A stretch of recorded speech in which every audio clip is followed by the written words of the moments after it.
going to apply to, it's going to be a lot easier for you guys to show the school that you're the right candidate, that you have the right profile. So lots of us, lots of people have dream schools. Lots of people want to apply to top MBAs, to I don't know, to Harvard or to Wharton in the US or INSEAD or HEC or LBS in Europe. But not all of us can actually get admitted to this school. So in order not to waste time applying to an MBA that is not going to give us admission, we have to do the right profiling. So what I mean by the right profiling is ask yourself, what and why do you need this MBA for? Okay, so this is a key question. You won't apply to the same school if you want to go and work in finance after your MBA, compared to another person who is going to work in strategy consulting, for instance. Okay, even if there are lots of MBAs that are actually going to help you get these kind of jobs, some of them actually have networks, their alumni networks are more present in a specific field of work. So going back to this profiling, if you're in finance and you would like to pursue that route and work in finance after your MBA, definitely in Europe you would need to apply to HEC and LBS. Okay, these are the two top MBAs that are going to consider, I would say, deeply your application. In the US, we will be more talking about Wharton, for instance, and Columbia. Okay, some people would actually talk about Chicago. It's still the case, definitely, but Wharton and Columbia would be the right MBAs. I'm not talking about Harvard here, because Harvard you can actually go and work almost whatever you want to work. Okay, so profiling is extremely important. Choosing the right schools you're going to apply to is very important. Another thing as well is that when we have lots of customers that come to us and say, well, I would like you guys to help us apply to 10 different MBAs. That's nonsense, okay? You cannot apply to that many MBAs. The maximum MBAs you need to apply to, or you have to apply to, are 3 or 4. I mean, that's a maximum, okay? So don't think that by applying to lots of schools, you're going to increase your odds to get admitted. There's no way it's going to happen like that, okay? So by choosing the right schools, again, you don't have to apply to many schools. Okay, and also that's a lot of work. Okay, the essays, the recommendation letters, okay, the interviews. It's a lot of work if you apply to 10 schools. Okay, but anyway, do not apply to more than 3 or 4 schools maximum. Here at Cours Colbert, I would say 90% or even 95% of our customers, of our students, apply to 3 schools only. Okay, so this is about the profiling and choosing the school. Now, let's talk about our friend the GMAT. The GMAT is a nightmare for a lot of people. And if you don't take the GMAT very seriously, you're going to lose. And when I say don't just apply and get admitted, what I mean by that is that you don't have to have 750 GMAT to get admitted. Okay, this is very important information.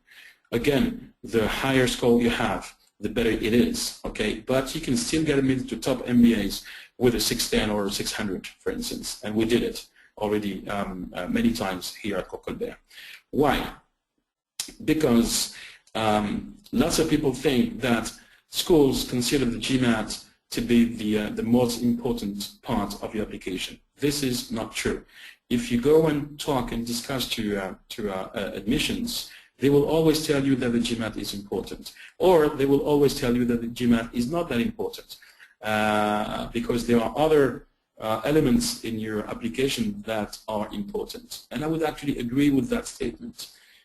If you have 750 GMAT score and your essays are shit, I can't say another word, I'm sorry for my French, but you're not going to get invited for the interviews. No way. Okay, so even if you think that you have a great score and that's it, you're losing. You're not going to get called for the interviews. So what does that mean? It means that your essays are as important or even more important, that's what we consider here at Cours Colbert, than your GMAT. Okay, so you're going to have more chances to get called for the interviews with a 650 or 620 GMAT with great and outstanding essays than having a 750 with bullshit essays.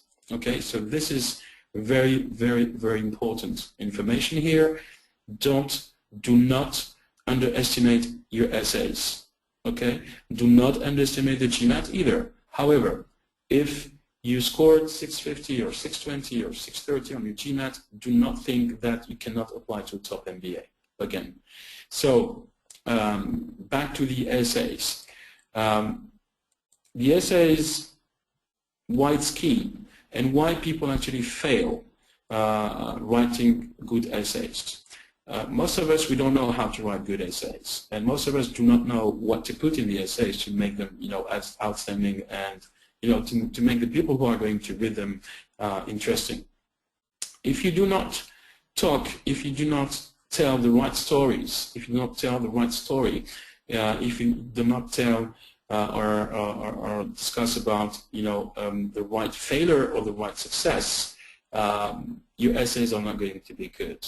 Okay, so these are very, very precise and easy questions, but the answers are very, I would say, important too. Okay, so, and also, do not think that because you're applying to 3 different schools, for instance, and you may have 1 or 2 questions that are almost the same, do not think to copy and paste, one answer from one application to another. Okay, schools have different cultures. Schools expect different things, different skills from their students, their applicants. Okay, so you cannot state the same things if you apply to INSEAD, for instance, or if you apply to Wharton or Harvard in the US when you have the same question.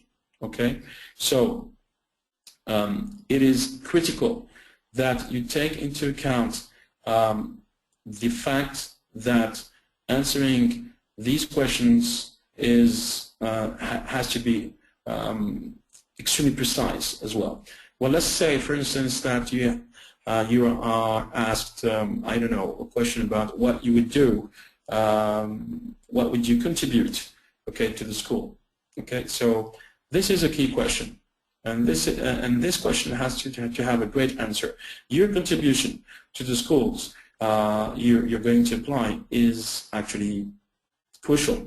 Okay, do not expect schools to accept a check from you and give you classes and that's it, and deliver a diploma degree at the end of your MBA. That's not what the schools are looking for, and that's not what the schools are going to admit. Okay, so it's always about what you are going to contribute to the school. It's about what you bring with you. Okay, you have a suitcase, and you have also what you're going to learn. Okay, so it's about learning and teaching. It's about learning and sharing as well.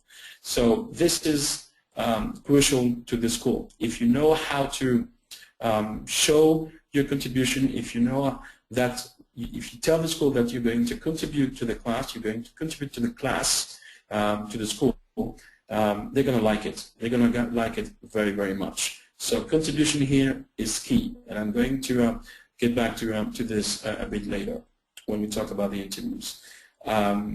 So, as I said, the essays, it's about you telling the school who you are and what you want to do with the MBA, why the MBA is important in what you want to do in your life, a professional life, and also it's about it's time for you to show the school that you're different because you're going to contribute to the school. You're going to be a participant. Okay, lots of schools call their students participants because they want them to participate in what the school is offering to them.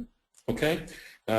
Let's take another question, for instance, that would be if you had another life than the one that you have today, what would it be? It's a very simple question, okay? I personally put in my essays that I wanted to be a cook, but it's not about just saying that I want to be a cook.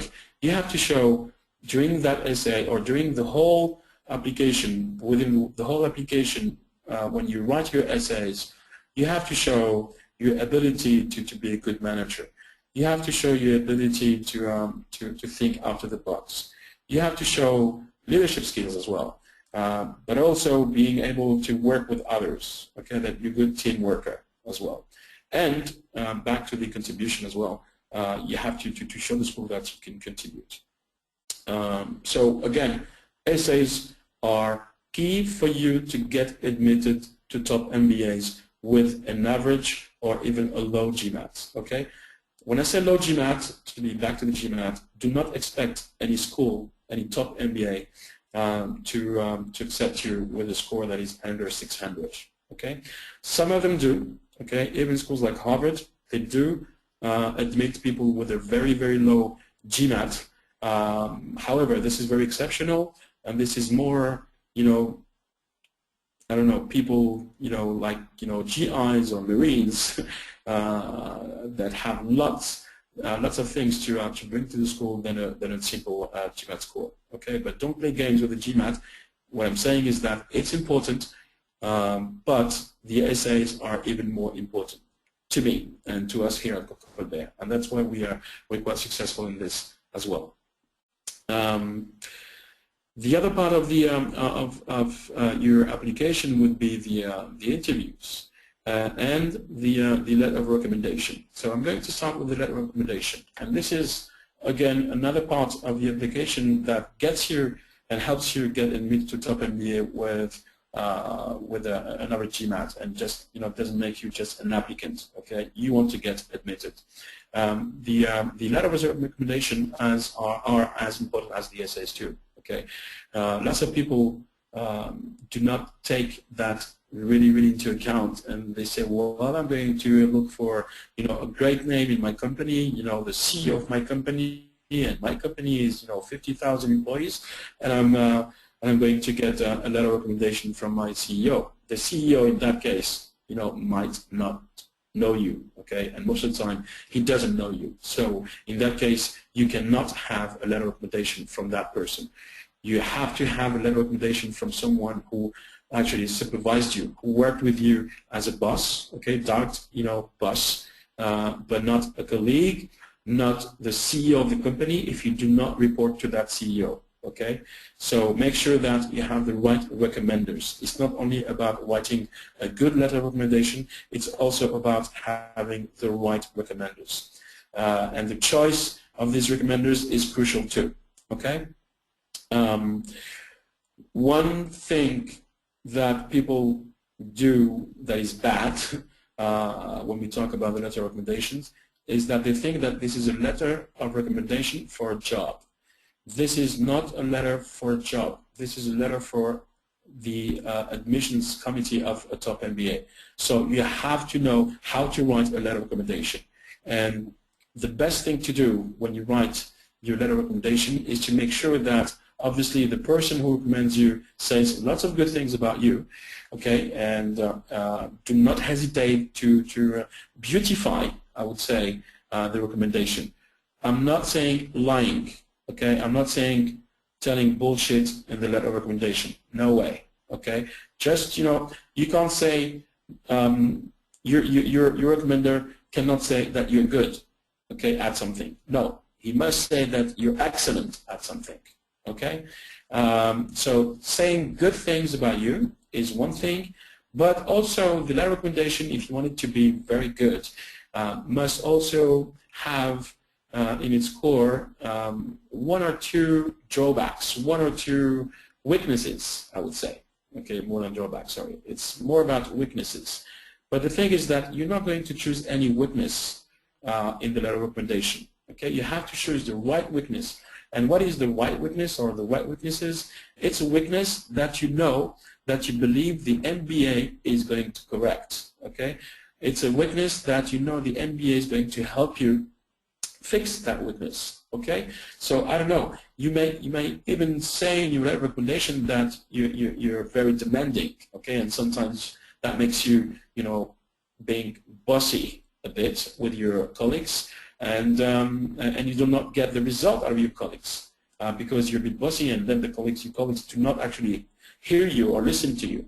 That's a good witness that you can put in your letter of recommendation, because in that case, when the MBA, when the school reads your letter, well, it's going to say, well, okay, so Riyad is telling us that he has this and that weakness. Oh, that's good, because during the MBA, Riyad will not have any choice than communicating with his peers. Okay, communicating with his colleagues of the MBA, from the MBA. Okay, so that's a good witness, and the MBA is going to help me fix that weakness, because I have no choice. Anyway, I have to interact, I have to work with the others in my group or the others in my class. Okay, and that is why we say that it's a good letter, because it's not only about saying good things, it's being real, okay, and realistic and honest as well. Okay, again, it's not about lying, it's not about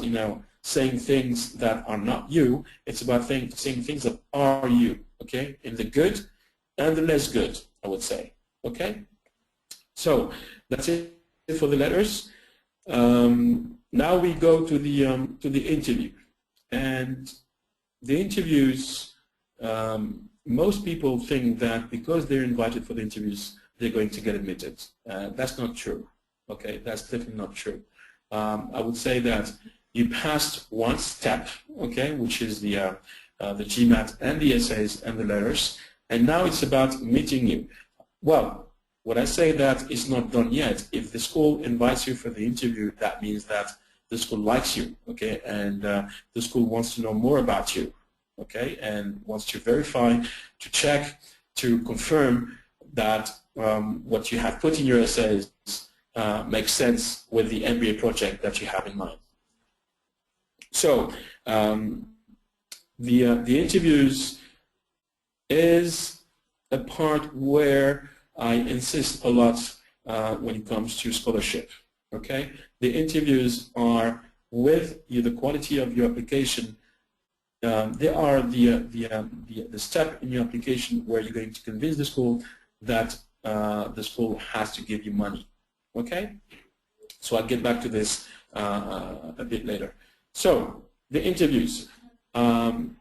Let me start with one question. The first question that you ask in the interviews is to present yourself.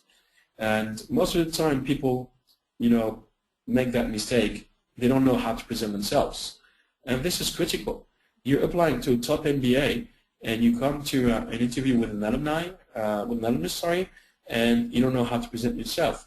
Some alumnus would actually not accept the fact that you don't know how to present yourself. So first thing is to know how to present yourself. This is very, very, that's so simple and that's so important at the same time that you cannot miss that part, okay? So you know that the interviewer, he knows you. I mean, he knows who you are. He has, most of the time he has your essays, or at least he has your CV, okay? So he knows your name, he knows lots of things about you. So when you ask, okay, present yourself, or okay, so why are you here today? Don't start by, my name is Riyad Hamida, I'm 38 and I have 2 kids. Okay, we don't care about that.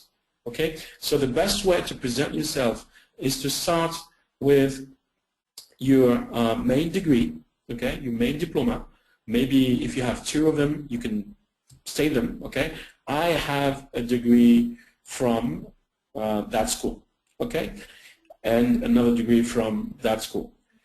And then you talk about your first professional experience, okay? So first of all, degree, then your first professional experience. I'm not talking about the internships. We don't care about the internships, okay? I don't care about the length of the internship. We don't talk about the internships, Okay, you talk about your first professional experience. And then you go to your current professional experience, which is the last one.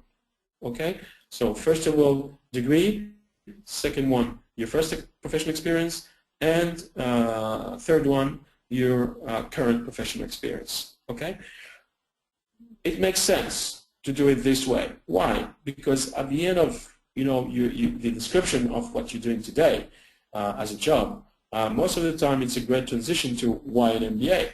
Okay, either you say it, or the interviewer will ask you, okay, so why are you here today, and why the MBA then? Okay, and that's a very, very important question. Why an MBA? That's a very crucial question. I had some people telling me that they want to do an MBA because they want to earn more money. That's great. That's good. Lots of people want to do that. But you don't say that during the interviews. No way. Okay.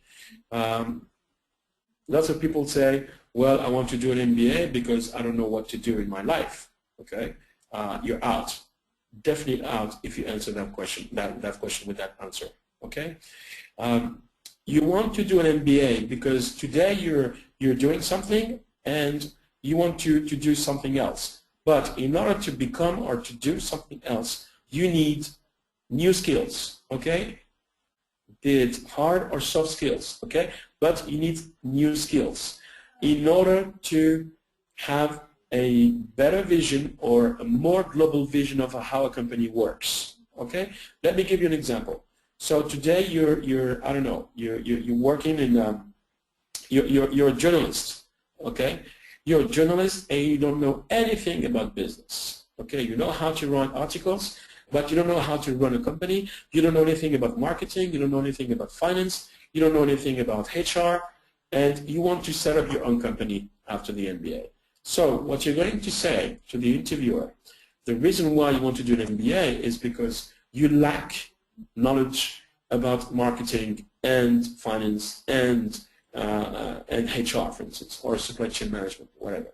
And the reason why you want to learn these things, it's because you're willing to have and you want to have a more global vision of how a company works. And this is going to be useful, what you're going to do the MBA, because the interviewer could tell you, okay, so why don't you go and do some training in finance or do some training in marketing? But the thing is that when you do an MBA, you get this knowledge about finance and marketing and HR. But not only you get that knowledge, but also the MBA will help you connect these knowledges between them.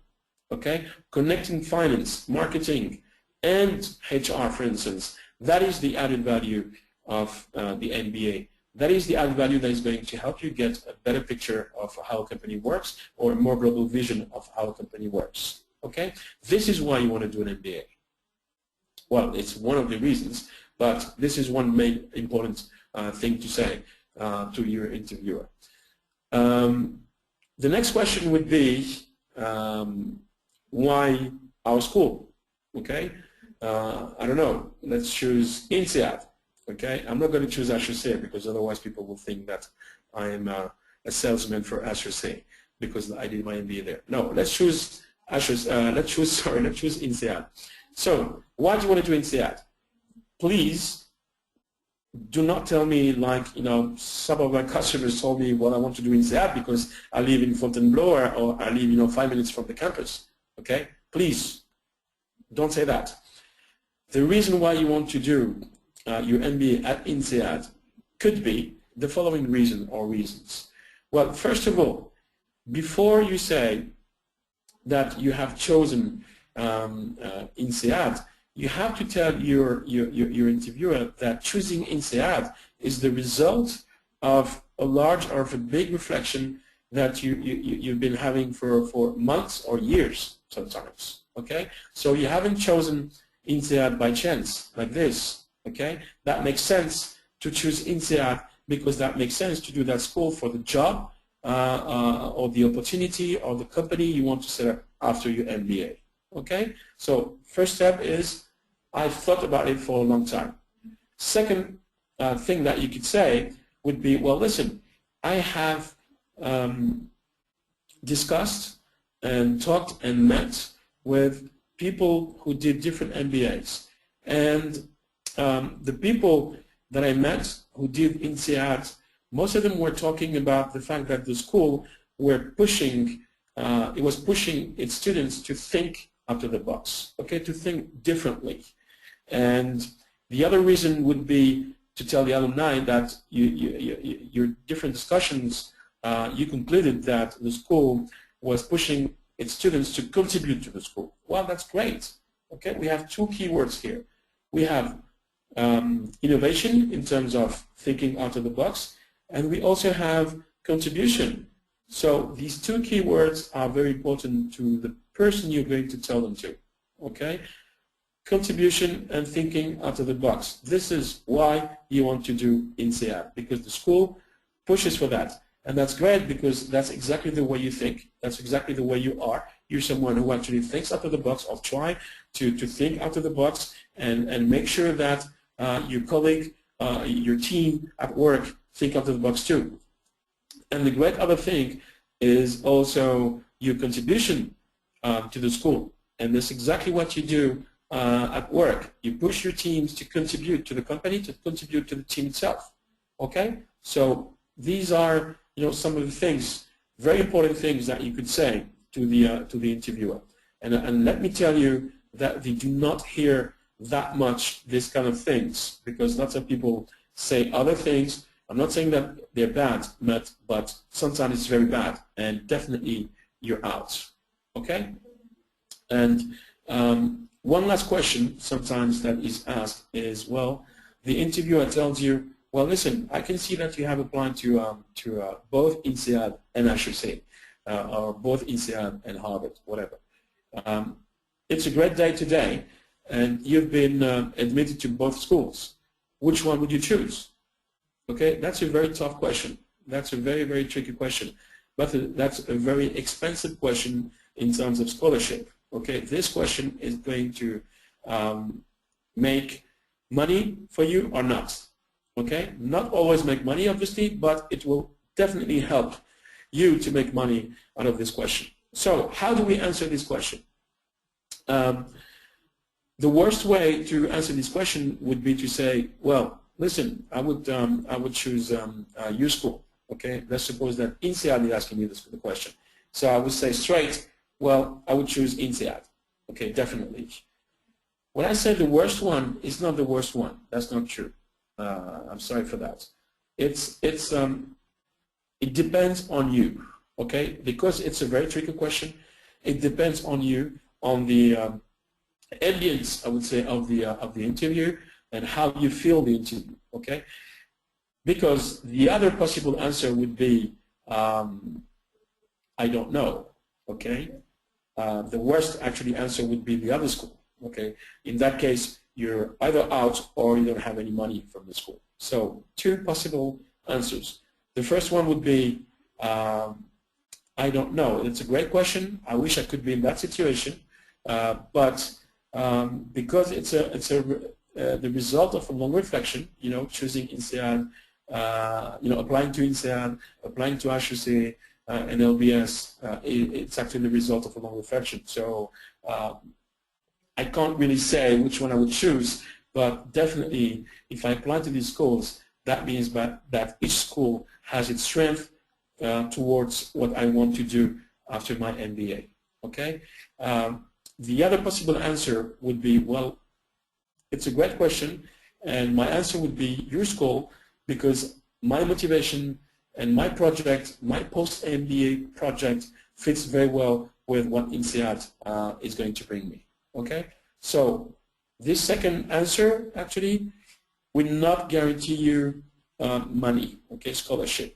The first one, it will definitely help you to have scholarship, because if you're a good profile, if you're a great profile for the school, and you say, well, definitely I'm going to your school, they know that you're coming to their school, so why would they give you an incentive? Okay, there's no way they're going to give you money to come to the school. But if you tell them, well, I don't know, okay, I don't know, you know, the other schools are great too, well, then the school would say, well, this is a great profile, and we don't know if he's going to come to our school, so let's give him a scholarship to help him make his decision to our school. Okay? So, again, I hope you saw that, but this presentation was about, don't just apply, get admitted, and how you get admitted by making sure that you don't do what most people do, okay? You don't answer questions simply, okay? So you have to already be, an MBA-minded person when you answer these questions during the interviews, when you answer the questions in your essays, when you write your essays, and when you write your letter of recommendations. Okay. I think I'm done with the presentation, so I'm happy to listen to any question you guys have.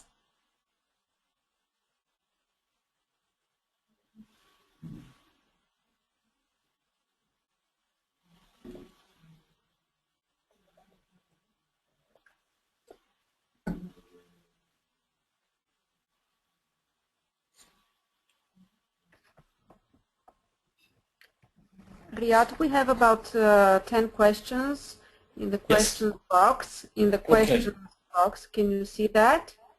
Yes. Okay. So yes, I can see them. Great. Okay. So first question would be, what would you say how hard it is to get into this uni to IESE? Okay. IESE is among the best MBAs in Europe.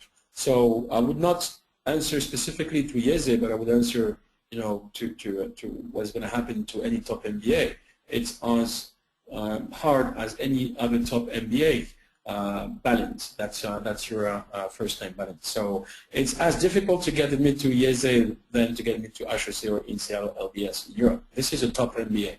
So again, good GMAT if possible. Okay, great essays, great interviews. This question is from Kevin. Why shouldn't you apply to more than 3 or 4 schools aside from the quantity of work associated? Because your profile, that's a good question, because your profile cannot be a good profile for all the schools. Okay, so again, Wharton would focus on more finance-oriented people. I'm not saying that Wharton is going to only admit finance people, okay, but here it's about increasing the odds, it's about optimizing the application. If you have never done finance, and if you don't want to go to finance after your MBA, your chance to get admitted to Wharton are going to be very weak. Okay. Can you talk a few details on executive MBAs? Well, it's BA, but MBAs. Okay, very quickly. Executive MBAs towards full-time MBAs or part-time MBAs are for, I would say, older people with, when I say older people, with people who have more professional experience. Okay, so I would say from 35, it's a good time to start thinking about an MBA, about an executive MBA. Okay, the other thing as well is that on an executive MBA, the classes, the courses would be less theoretical, okay, than a full-time, right? Because they would think that they would assume that you know already about lots of things, or at least the basics. So it would be more oriented to strategy than theory. Okay, Tasha. So on balance, would you say the focus on the application process is what the MBA program will do for me? I need to develop a skill or new knowledge, or what I will bring to the MBA program.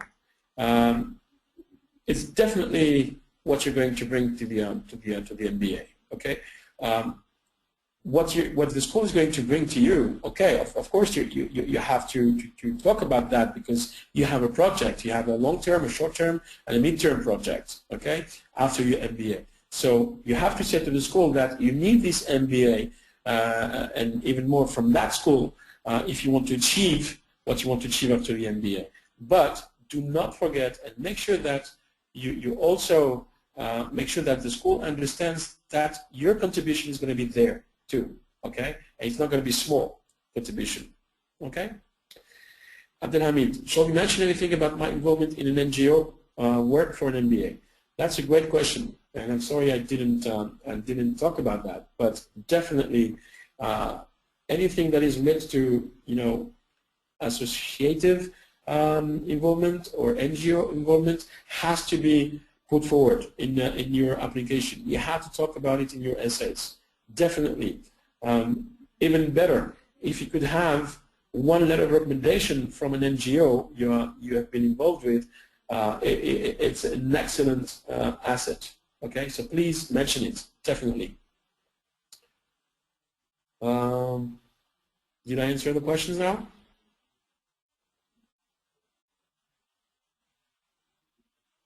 I don't see any more questions.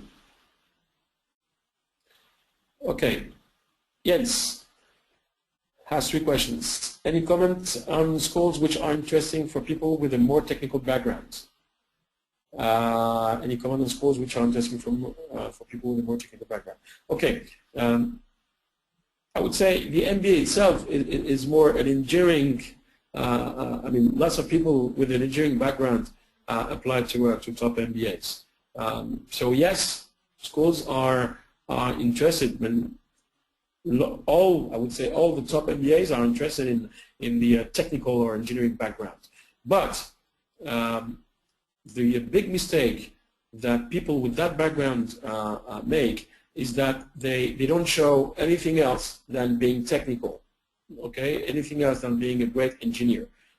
We don't care about that, okay? If you're just an engineer with a 750 GMAT, we don't care, okay? What we need, what the school wants, is to have people with a technical background, but people who know that they can be open to something else or have been open to other things too, okay? So how to be original in justifying the participation in MBA technical background? I just told you. Just make sure that they understand that you're not just an engineer with technical background, okay? That can be NGO, that can be sports, that can be, I don't know, but show some leadership as well, because lots of people who have an engineering background, they don't have the ability to always show their leadership skills, okay? Show that in your essays. Next question. What about the importance of keywords in application essays? It's important, definitely. If you don't mention leadership, if you don't mention management, if you don't mention contribution, if you don't mention innovation or teamwork in your essays, I don't think it's going to be working well for you. Okay.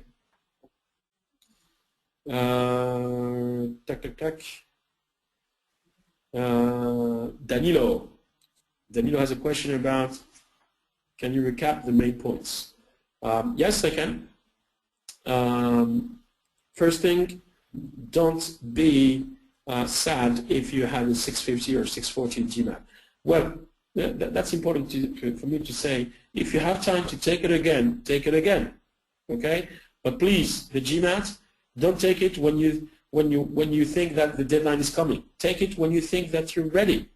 Okay? But not when the deadline is coming, because there's no point taking the test if you don't have the level. Okay? So GMAT is important, but not that important. Very important are the essays, the letter recommendations, and the keywords that I've just mentioned to mention in the essays, and make sure the letter recommendations have good things about you and less good things about you too. Okay? And make sure that the interviews are interviews that are going to bring you scholarships and not only getting you admitted.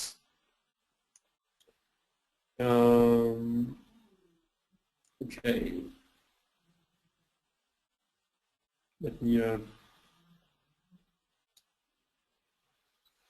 Okay. So, any advice for someone from Kevin? So, any advice from someone who wants to go to an MBA because they know they do not want to continue in their current industry, but aren't yet certain about future industry? The good thing is that I would definitely advise you to, if you think about the MBA, to consider it seriously, because Kevin, if you don't know really the industry you're going to be in the future, the MBA is going to help you. Okay, and even if you know the industry during the MBA, you might have, you might spend some time asking yourself, if it's the right industry you want to go to or not. Okay, because the MBA opens you so many doors that sometimes it's difficult to choose the right industry, but not knowing the industry you want to go to after your MBA is not a handicap.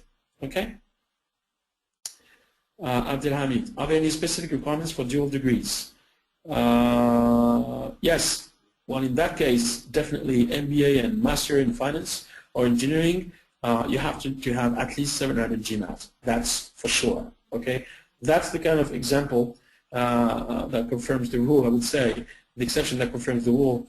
Definitely for this kind of MBAs, you have to have at least a 700 GMAT, and that's a minimum. Okay. What is the best route to apply in an MBA? Okay. At Cours Colbert, we don't really think that there is a good route. To us, a good profile is a good profile. Well, the first round or the last round. The only thing that changes, however, is if you want to, or if you count on a scholarship, definitely if you apply to the last round, there's a small chance, it's going to be difficult for you to get a scholarship on the third or fourth round. Okay, it's easier to get it on the first round. Okay. Is the professional experience an absolute must to get admitted? To a top MBA, you need to have at least 3 years of a professional experience. Okay. That's the minimum. So 3 years doesn't mean 3 years when you apply. Okay, it means 3 years of professional experience when you start. Okay, at the intake. Okay, not when you apply. Okay.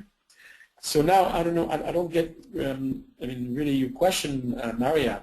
But if your meaning is the quality of the professional experience, then in that case, yes, it makes sense that you have to have, you know, a good professional experience, but you don't have to have, you know, managerial experience. Okay, lots of people get to top MBAs with no managerial experience, for instance. Okay, Jonathan, if applying for a part-time mainly for financial reasons, should that be written darkly, or is it a bad thing to say? It's a very, very bad thing to say. You don't apply to a part-time or to a full-time for financial reasons. Okay. Hi, what is your honest opinion about Hull Business School? My honest Pearl Stella. Okay. I will give you my honest opinion about Hull. Hull is getting better and better at the rankings, but I would not consider Hull as a top MBA. Okay. You have to understand what really makes a top MBA a top MBA. A top MBA is a top MBA when you have great academic people, okay, meaning the teachers, but also great people with you in class, okay? It's not the same profiles that you're going to have in your class when the requirements of admissions are high, then having, you know, the requirements of admissions, you know, lower, okay? Then in that case, lots of people can apply and lots of people would get admitted, okay? So just make sure that it's about, you know, the right MBA for you, okay? If you think that Hull is good for you, go and do Hull, okay? You asked me for my honest opinion. I guess that there are a lot better top MBAs than Hull, and also the admissions criteria are not that important. Okay, Kevin, would being 30 years old play against me in the application process? No, no, it won't. I mean, being 30 or being, you know, obviously at 30, sorry, at 32, 33, or even 34, you're considered, you know, old when you apply to a top MBA. But 30 years old with 8 years experience, for instance, no, go and apply, no problems. Well, let's keep on answering that question. And let's suppose that you're 34. Okay, I'm not saying that if you are 34, you're not going to get admitted to a top MBA. But you know, very few people at 34 get admitted. But why they got admitted? Because they have a great GMAT or they have great professional experience. Okay, and they were able to show that in the essays. You have to bring something else, I would say, or bring something extra compared to the people who are 30 or 29, which is the average for top MBA, okay, when you are 34. Danilo, in the essay, should I mention the courses in the curriculum I'm interested in or facts about the school that matches my needs or objectives? Okay, you can't mention the courses in the essays, okay? But you can mention that during the interviews, okay? That's something that you can do. How you should structure your essay, the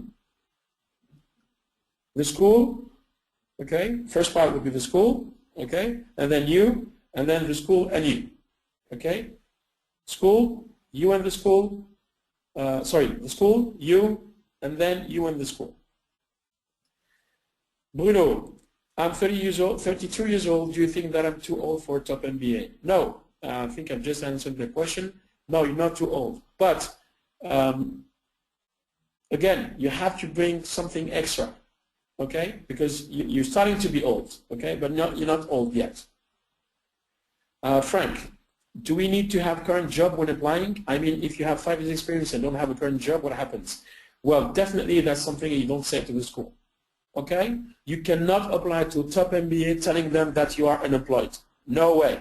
So, I don't know, set up a company for the French people, for instance. You can set up an auto-entrepreneur status, do something, get a friend who has a business, work with him, but you can't be unemployed or say that you're unemployed when you apply to a top MBA. You're out. I'm telling you, you're out if you do that. Karen, I have no work experience and I'm interested in MBA. Should I get some or settle with a me? It depends on what you want to do. Okay, definitely with no experience, you can't apply to a top MBA. But you have great, master in management. Okay, HEC or LBS, for instance, in Europe, they have great master in management. Okay, it depends on what you want to do afterwards. Nelly, please advise which are the good schools for finance. Okay, so in Europe, I would say number 1 would be LBS, number 2 would be HEC, and in the US, as I said, you have Wharton, Columbia, and Chicago as well would be a very good fit, and Harvard. Heng, I'm applying for executive MBA. What are the key points to present during interview and in my essays? The essays for the executive MBAs would be exactly the same structure and the same thing that you have to say as for a full-time or part-time, as I mentioned. During the interviews, you have to show that you are able to think out of the box. I mean, this would be key. I would say key for the school. Okay, don't be too academic. Be professional, and also make sure that the school understands that you could be a right fit for a team. Okay, most of the executive MBAs have great jobs, great positions, and sometimes it's difficult for them to go back to school and to be part of the team where someone else will actually tell you what you have to do. Okay, just make sure that the school understands that you can fit in a team. Abdelhamid, would you consider Duke and Michigan Ross as a top MBA? Yes, I would. Duke and Ross, I would consider them top MBAs, definitely, in the US. Bruno, how would you compare LBS, CityCast, Imperial, and Oxford? All are great schools, but nothing can be compared to LBS, to be honest. Okay, Imperial, Oxford, and CAS, they are great schools again, but LBS is definitely better and by far. Okay. How many years of work experience is expected between the bachelor and MBA? 2 would be the minimum. Anil, how are Canadian business schools? McGill, I would say, would be my first choice. Okay, the rest to me, sorry, again, honest opinion. The rest to me, it's about return on investment again. Okay, so the best one you would have a better return on investment would be McGill. Hank, what is your opinion about IE Executive MBA, the blended online? That's a great one. That's a great one, definitely. Okay, it's one of the best. Chaitanya, I had taken admission in engineering course, but due to failure I couldn't complete, so I wasted my 3 years in that. Later I graduated another course. How can I present this to school, since this will be sent back my profile? Sorry, this is too long, and this is quite complex to answer, so please, you'll be able to send me that question later on an email. Please make sure that you ask Short questions.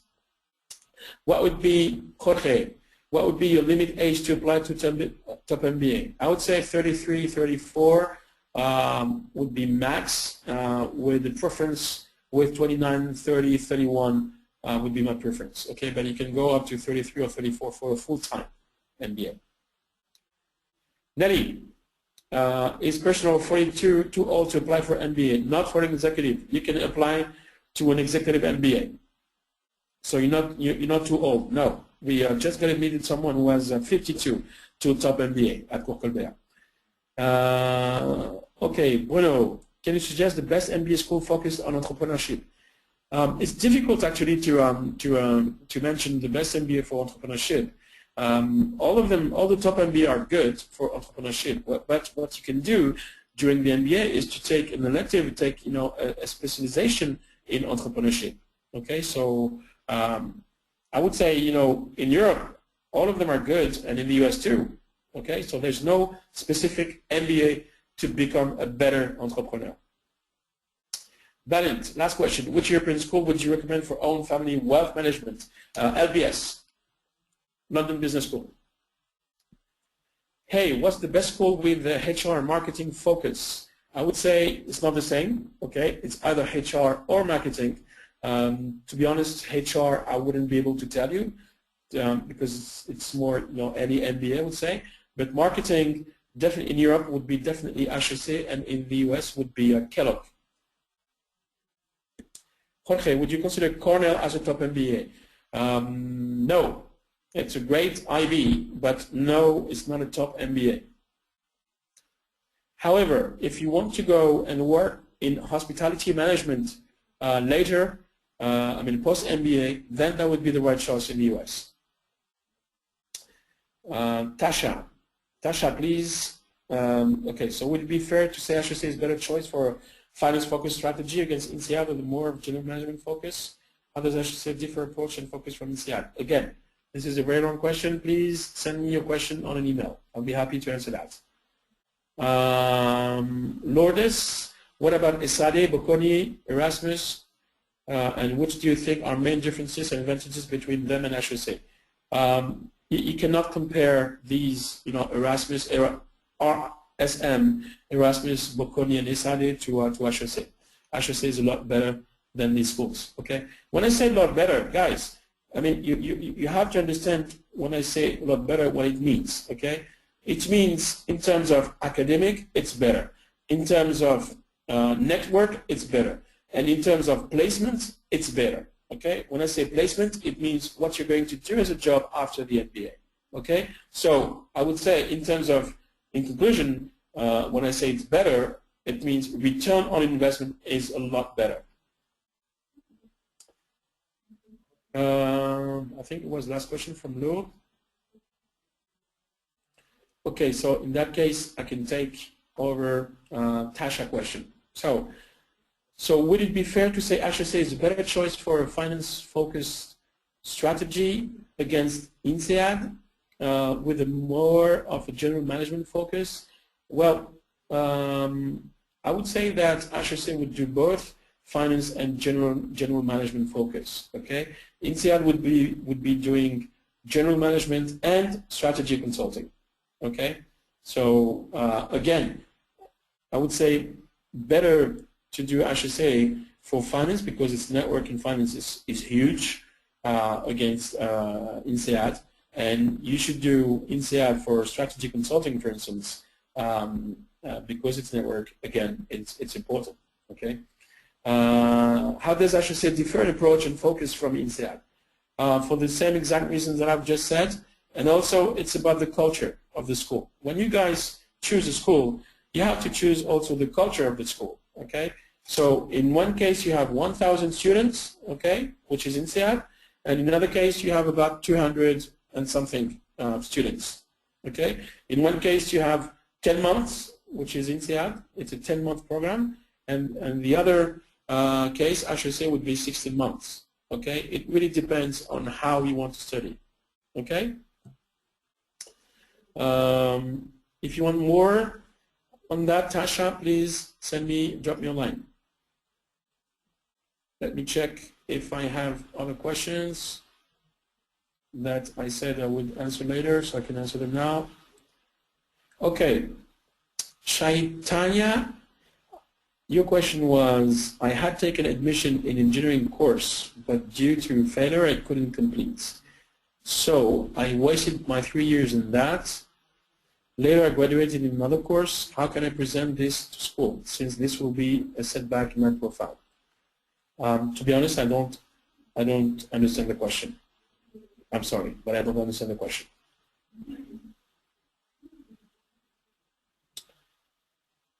No more questions, I think.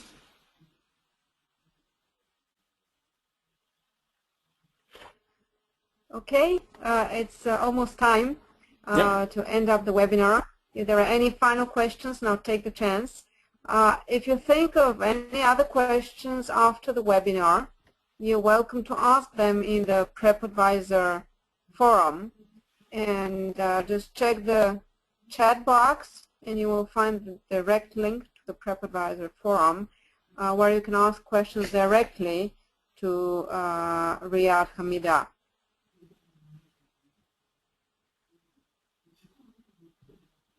Any final questions now?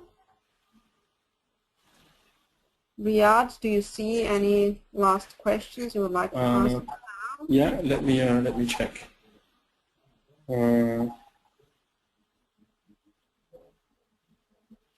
Yep. So Armando Peralta is asking me, please recommend the best MBA's focus in business consulting. I don't think there's a specific MBA for business or even business consulting. I don't even know what business consulting actually means, to be honest. So it's either consulting or business development, which would be different. Okay, in that case, you have to deal with great deals and know how to structure a deal, and then you have to know about finance, about accounting, about marketing. You would know that to be able to structure a multi-million or multi-billion dollar deals. Okay, so a top MBA would be the right fit. Okay, would be the best. Kevin, is ESADE a top MBA? No.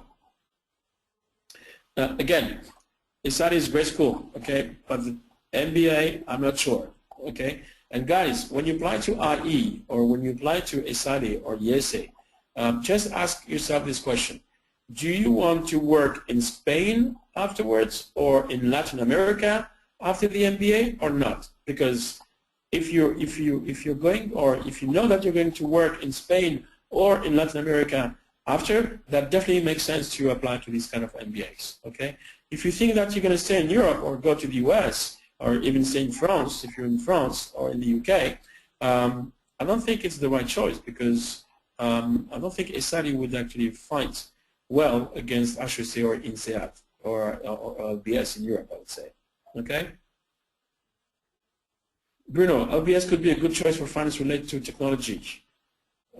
Any other suggestions in Europe? Another one would be definitely IMD in Switzerland, Bruno. Okay, so LBS could be a great choice for that. Okay, for finance related to technology, but IMD would be a great choice too.